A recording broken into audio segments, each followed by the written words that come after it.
In this video, I'm going to show you how to blur background in Photopea. To begin, open your Photopea project that contains the image where you want to blur the background. Once the project is open, the first step is to separate the main subject from the background, so the blur only affects the background and not the subject itself. From the left-hand side of the screen, select the Magic Wand tool.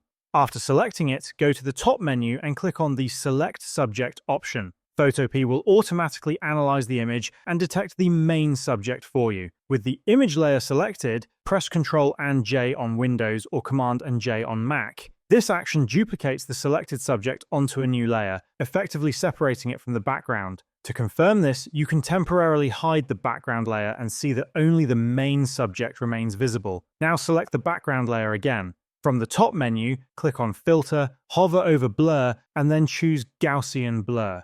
A slider will appear that allows you to control how strong the blur effect is. Move the slider to the right to increase the blur or to the left to reduce it until the background looks natural and visually pleasing. Once you are satisfied, click OK to apply the effect. And this is how you can blur background in Photopea.